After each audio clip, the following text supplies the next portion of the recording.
Hey light children, I hope you guys are having a great and beautiful day. Welcome back to the Artist Corner, where your favorite artist, Manzil Blair, talk to you about being an artist. Okay, so yesterday, last Artist Corner was a little heavy, but it needed to be, because it's a real thing that happens. Artists get depressed and you feel like your work is not worth anything, and it just feels like, what are we doing this for, right? So that made me think about really looking at what really is important when it comes to your release. What you should be looking at. And there's a few things. So metrics that actually matter. The things that actually matter when the release is out, when the thing's done. What is the purpose? What's the actual, what are we here for? Okay? Very simple, very easy. And I want this to sink in for a lot of people, because I feel like we get trapped in the likes and the comments and all the other shit. We get trapped in it. When in actuality, those things aren't that important. They really aren't. And I think because of that, because we get so locked into all of that shit, we get lost in this whole, my work wasn't good enough. And my likes didn't go up, and my amount of people that follow me didn't go up. And I'm talking to myself, because I've got caught up in that multiple times, especially when I first started to do my artistry. I got caught up in it really bad, and I lost sight of the reason why I was doing this in the first place. And that's my point today. It's I don't want you to lose sight of why you're doing this, okay? So I want you to focus on, this is what you should be focused on. How many people are saving your work comparing to how many people are streaming your work? Because I'm going to tell you this. When people want to save your work, they have to pay for it. Right? If you were here when we talked about Bandcamp and Even and all these other services that you could have your work downloadable, where people could download it and save it and pay you for it. I want you to keep track of that, not how many streams you're getting. Okay? Because you're not getting paid for it anyway. Like you should be. But don't look at streams too much. I know in this industry they push streams so goddamn much. Right now, Girl Next Door just hit 1,000 streams, and she been out for almost 2 years. Okay, that's what I'm saying. Don't look at streams. But you know how many people have come up to my shows and singing Girl Next Door verbatim, word for word, because they saved the song, because they actually genuinely, were into my music. So I think saves are way more important than streaming. DMs compared to comments.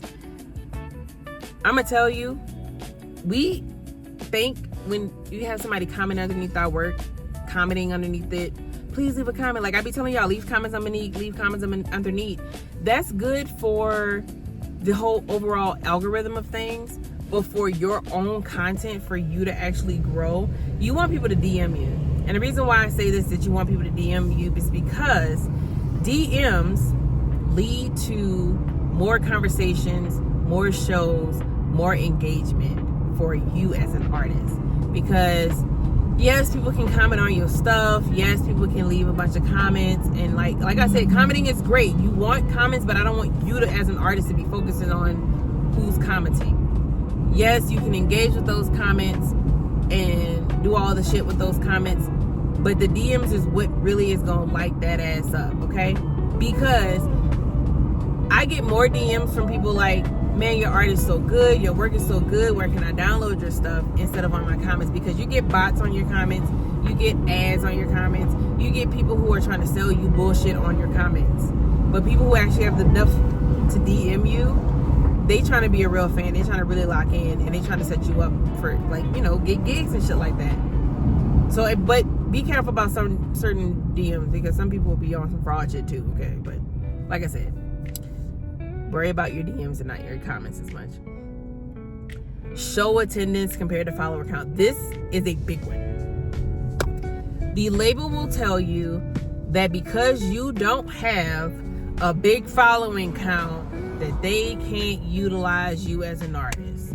And I'm going to tell you that is only because of branding purposes. It's because they want to sell you as an artist. They don't actually give a shit about your music. Okay? Because in their head, I can get somebody in the studio who sound like shit, put some auto-tune on them, and they'll be fine. And we can have somebody had a difficulty Too much shit on my phone. Anyway, but yes, they will tell you that. They will try to sell you the whole, but they can get somebody that does auto-tune, can't sing for nothing, but their following count might be 100K. A lot of people are entertained by the ass. I can sell them, right? I can sell to them. They are now a new consumer that I can profit from. But you as a real artist who in real time is doing amazing work, who sounds phenomenal, unfortunately, they will fuck with your head and tell you that, no, I'm sorry, it's just not good enough.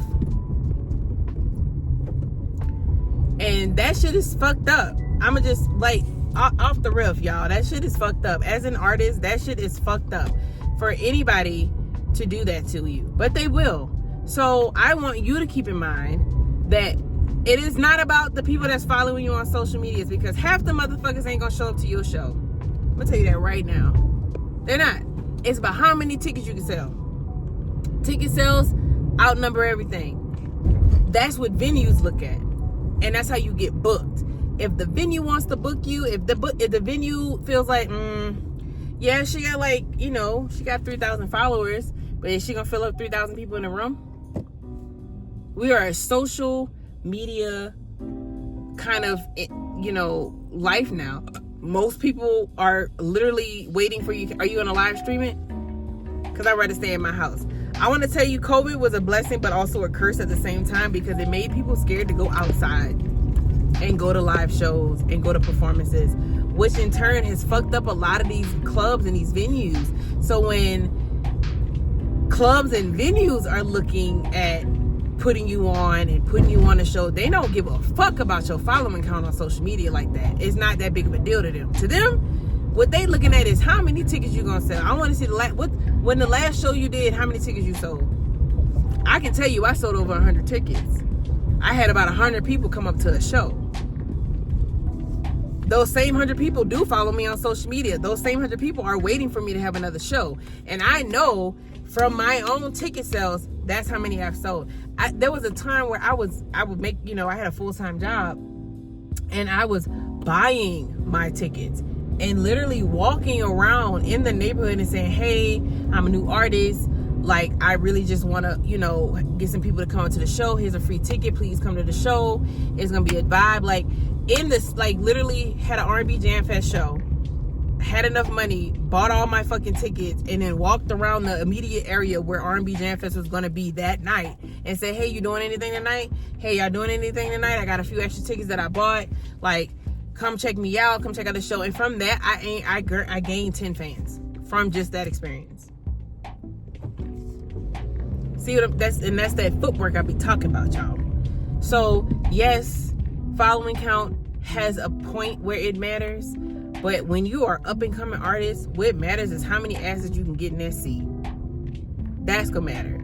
So how do you get the asses in the seat? How do you get people to show up to the show, Mandy? Like, come on, Mandolin, what tell me, what do?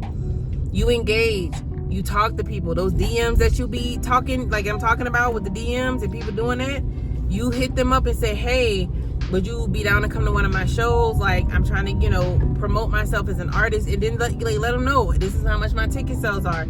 The problem that I feel like a lot of artists face is that a lot of artists have artist friends.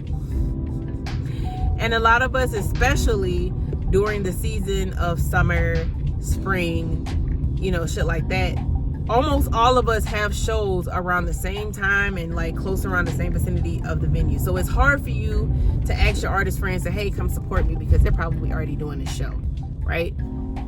This is where you go to their shows. You go to their shows. If you ain't doing the show, go to their show. And when you go to their show, the people that's in the audience, especially if your artist friends have the same secular music as you, or kind of has the same general sound as you, or shit, sometimes even if they don't, because people who like music will go to any other show. While you in the audience, network for yourself. Network for yourself. Get in the front row. Cheer on your homies. Because sometimes your artist friends might shout you out and be like, oh, my homie, and I've had this happen. My homie Fozzie. Prime example, Fozzie and Isaac, dope as fuck. Met them through a mutual friend. show that we were, trying to do, and come to find out, are we serious right now? They're not moving. Oh. Anyway, y'all, I'm sorry. Come to find out, you fucking us all up, red car. Yes, get out of the way, 7. But come to find out, they knew everybody, whatever. Bottom line, I did a show because I was like met some people through the grapevine, and they were like, hey, you want to come do a show with us? Did a show with them, and they gave me a shout out while they were performing at their show, and I was like, nah, they fired. Like we just giving each other our flowers, and now we all perform at the same shows now. They do a hip hop kind of like psychedelic sound, and I'm more R&B hip hop, with my whole space sound or whatever. But because of that relationship that I made, they put me on shows. But all of those people, if they not performing, they gonna show up, and vice versa. It's sometimes a little harder for me to show up to certain shows if I don't know like a month, like some time in advance. And I think sometimes they be forgetting to let me know in advance. They be like, the day of, I'm gonna tell you about the show. I'm like, y'all, come on, I need y'all to do better. Hit me up a month before so I can build to it, so I can get to it. If they know to hit me up in advance about a show, they know I'm gonna show up. But anyway, so like, that's what I mean by shows, like in seats, asses and seats. Asses and seats are made more important because that's gonna be your pockets getting full. A venue will not hire you based on your follower count. They're gonna base you on how many asses they can get in the seat. Okay? Alright, so the last thing you need to be more concerned about, and this also goes with asses and seats, is relationship over being viral. This is another one that pisses me off. These last two were the two that pissed me off the most, I promise you. Especially with up and coming artists. I want to go viral. First off, if you go viral without a goddamn catalog, what are we doing? You want to go viral and you ain't got a catalog? That's gonna make you a one-hit wonder, and then you're gonna be sitting here waiting on the studio to put you in the forefront till you can come up with some music because you ain't got nothing. You ain't wrote nothing. You don't have a catalog. Nothing for them to build off. Okay. So let's push pause on the virality real quick. Relationship. You want to build foundational relationships, and you want to build long-standing relationships. I have now performed at Oscar Blues a number of times where if they see my name come up, they know who I am and they know that I can fill up seats. I have performed with Black Sheep a number of times where if I know the right people in the midst of it, because I know other people who've worked and I've had relationship building with friends who have performed at Black Sheep a number of times, if I ask them about being on the set, they might, be like, hey, no, you can come and be on the set. It's cool. We got you. I have friends that I have built relationship with that if I'm like, man, I need to get booked, I need a gig real quick, then I know I can make some money. I can call them and be like, hey, is there any gigs or opportunities right now that I can get on so I can make, a little money? They're gonna be like, yeah, we got you. Say less. What you trying to do? When you trying to do it? What you looking at? If I want to put on my own gig, I have a plethora of people who I have built relationship with so that I can promote myself as an artist. Building relationship is so much more important than going viral, because when you actually build true relationship, it lasts longer. And what are we trying to do on Artist Corner? We are not trying to be these one-hit wonder artists. We are not trying to just go viral and then have nothing to fall back on. We want foundational longevity in the music industry, to where I own all my own music. I put on my own shows. Y'all seen Lil Russell?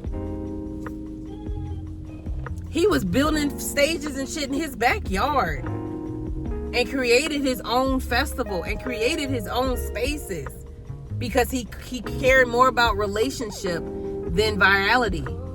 And he cared more about show attendance than he cared about a follower count.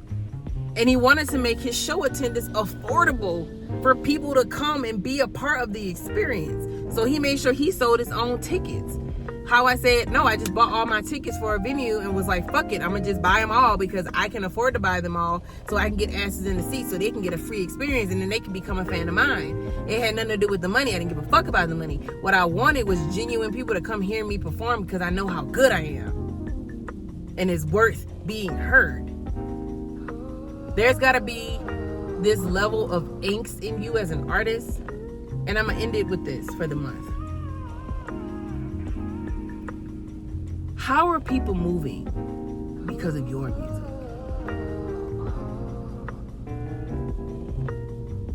I want you to sit on that. I want you to think on that.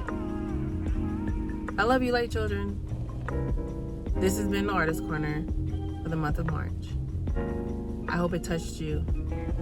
I hope it woke you up to a few things. I hope you got your taxes done. Or you plan on doing it next year. I love you so much. And I want nothing but great things for you. Because all of us can eat at the table. I promise you it's big enough for everybody to get a full plate. Okay? I'll see you later. You know, I love y'all. And what we do together? Meow.